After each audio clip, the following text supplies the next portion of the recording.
নমস্কার বন্ধুরা, আমি মধুমিতা মধুস কিচেন থেকে আজকে একটা অন্য রকমের রান্না তোমাদের দেখাবো। এটা অনেক দিনের পুরনো রান্না। ইলিশ মাছ তো আমরা সবাই খাই মোটামুটি, তাই ইলিশ মাছের অনেক রকম রান্না করেছি। এই রান্নাটা আমি করিনি এখনও পর্যন্ত, তোমাদের দেখাইনি করে, কিন্তু বাড়িতে আমি করে খাই। একটা ইলিশ মাছ, একটু পেঁয়াজ, অল্প ধনেপাতা, দুটো কাঁচা লঙ্কা, একটা আলু, হাফ বেগুন, মাছ অনুযায়ী এইগুলো মানে অন্য জিনিসগুলো নেবে, একটা টমেটো আর ইলিশ মাছ। মাছ যদি বড় হয় তখন বেগুন দুটো, মানে বেগুনের দুটো পিস নেবে, টমেটোও দুটো নেবে, আলুর সংখ্যাও বাড়িয়ে দেবে, পেঁয়াজও বাড়িয়ে দেবে, সব কিছু বাড়িয়ে দেবে।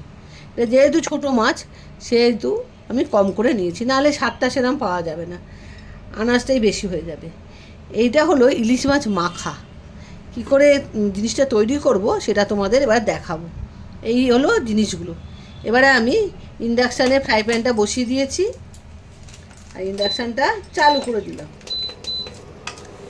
এটা গরম হোক। রান্নাটা কিন্তু সর্ষের তেলে হবে। হ্যাঁ, প্রথমে সর্ষের তেল দিলাম, এতে একটু সর্ষের তেলটা লাগবে বেশি। তেলটা একটু গরম হোক, সামান্য গরম হবে, বেশি যেন গরম না হয়। প্রথমে অল্প গরম হয়েছে, এবারে আস্তে আস্তে আমি ইলিশ মাছটাকে দিয়ে দিলাম, বেগুনটা দিয়ে দিলাম, আলুগুলোও দিয়ে দিচ্ছি। এই গরম হচ্ছে, এবারে আস্তে আস্তে সবগুলো দিয়ে দেবো। যে পেঁয়াজ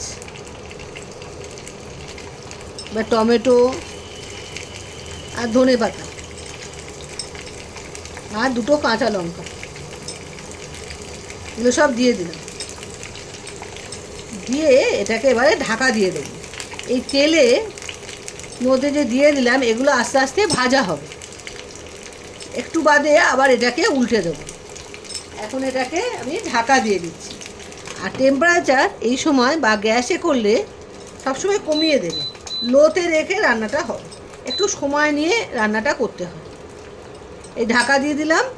এবারে আমি এই 5-7 মিনিট বাদে আবার একটু খুলে উল্টে দেবো। উল্টে জিনিসটা ভাজা হয়েছে কিনা ঠিক মতো বা সেদ্ধ হচ্ছে কিনা সেটা একটু দেখে নেব। 15-10 মিনিট বাদে তোমাদের আবার দেখাচ্ছি কি হয়। এখনও 5 মিনিট হয়নি, তোমাদের দেখাচ্ছি। এটার মধ্যে এবারে আমি একটু যতটা নুন লাগবে, অল্প সামান্য একটু নুন দিলাম, একটু পরে আবার একটু নুন দেবো। এখন অল্প নুন দিলাম, কেন সব এর মধ্যে তো নুনটা ঢোকা দরকার। আর সামান্য হলুদ একটু দিয়ে দিতে হবে। এখনও 5 মিনিট হয়নি, তাও আমি তোমাদের এই জিনিসটা দেওয়া হয়নি বলে তোমাদের দেখালাম। এবারে আবার ঢাকা দিয়ে দেবো, দিয়ে 5টা মিনিট ওয়েট করব। 5 মিনিট হয়ে গেছে, এবারে আমি এটাকে উল্টে দেবো। উল্টো দিকটাও হতে হবে।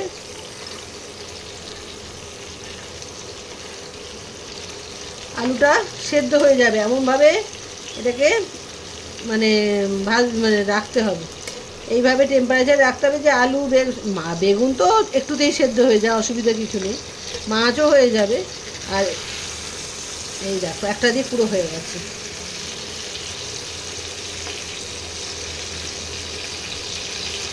এবারে আবার ঢাকা দিয়ে দেবো। রান্নাটা খুবই সোজা, খুব সোজা রান্না।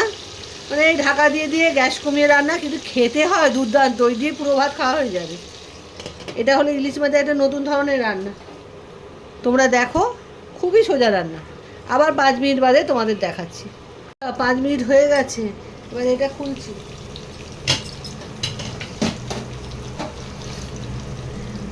ও বাবা, আলু সেদ্ধ হয়ে গেছে, দেখো আলুগুলো সেদ্ধ হয়ে গেছে। এবারে আস্তে আস্তে সব জিনিসগুলোকে তুলে ফেলবো।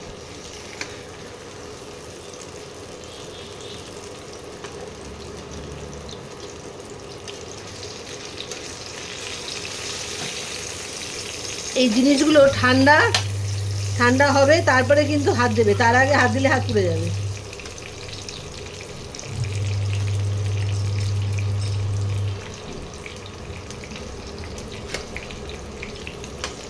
প্রতিটা জিনিসকে আস্তে আস্তে তুলে নেব। গ্যাস ইন্ডাকশানটা বন্ধ করে দিলাম। আর মাছটাকে আমি কাঁটাটা ছাড়িয়ে শুধু মাছটা নিয়ে নেব।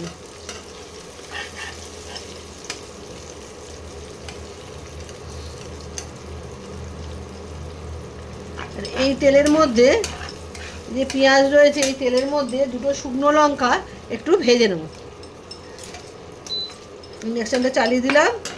এই দুটো কাঁচা লঙ্কা অল্প করে একটু ভেজে নেব। শুকনো কাঁচা লঙ্কা একটু ভেজে নিলে খেতে খুব ভালো হয় এটা দিয়ে মাখলে। যদি ইলিশ মাছ মাখা,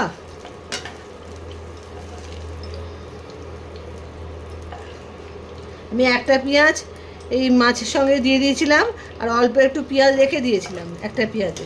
সেই পেঁয়াজটা কুচি করে মাখার সময় দিতে হবে। এই শুকনো লঙ্কার সঙ্গে ওই কাঁচা পেঁয়াজ কুচিটা দিতে হবে, কাঁচা পেঁয়াজ কুচিটা। কিছুটা এতে দিয়েছি, ভাজাই থাকবে, আর কিছুটা কাঁচা থাকবে, তবে খেতে ভালো লাগবে।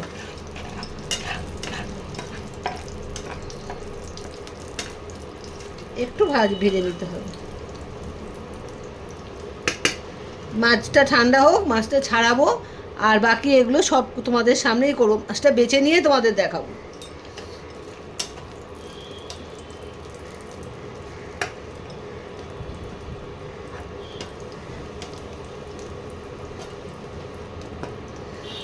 আর এই তেলটা কিন্তু ওই মাখার সময় কাজে লেগে যাবে।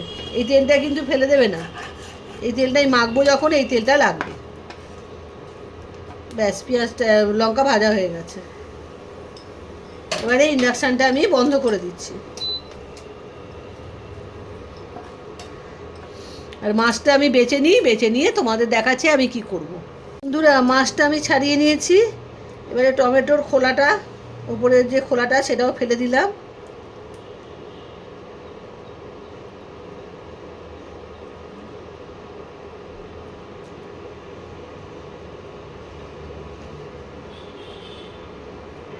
বেগুনের খোলাটাও আস্তে করে ছাড়িয়ে নেব, যেটুকু পারা যায়।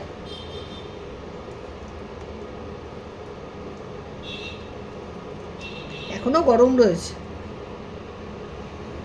অল্প অল্প।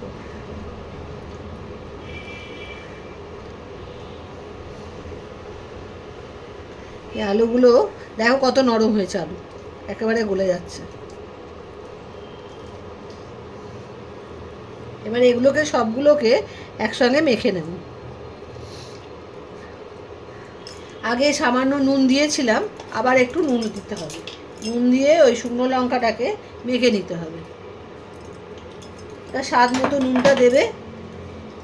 এবার এই লঙ্কাগুলোকে নুনের মধ্যে দিয়ে মেখে নিতে হবে।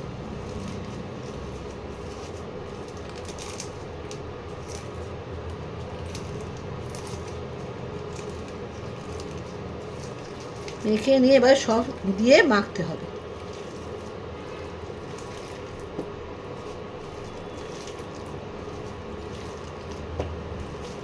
এইভাবে মেখে নিতে হবে। মেখে গরম গরম ভাতে খেতে হবে। আর যে তেলটা এতে ফ্রাই প্যানে ছিল, সেই ফ্রাই প্যানের তেলটাও আমি নিয়ে নিলাম, পুরো তেলটা নিয়ে নিলাম। তেলটার স্বাদে কিন্তু আরও ভালো হবে খেতে।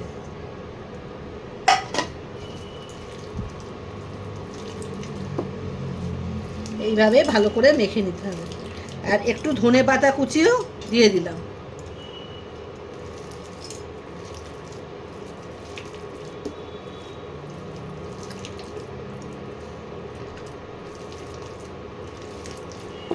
আর হাফ যে পেঁয়াজ কুচি রেখেছিলাম সেটাও দিয়ে দিচ্ছি।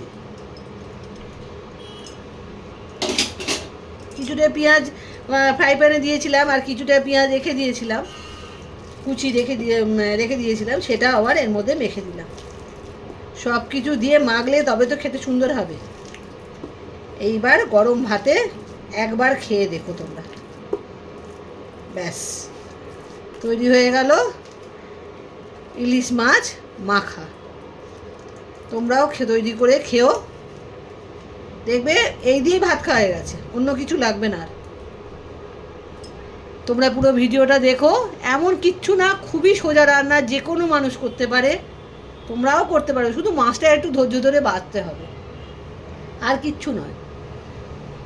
খুব ভালো খেতে হয়, গরম ভাত দিয়ে তো দুর্দান্ত খেতে হয়, এই দিয়ে ভাত খাওয়া হয়ে যায়। আমি করি তাই তোমাদের দেখালাম, তোমরাও করে খাও আর বন্ধুদের মধ্যে শেয়ার করো। আজ তাহলে আসি, বাই বাই।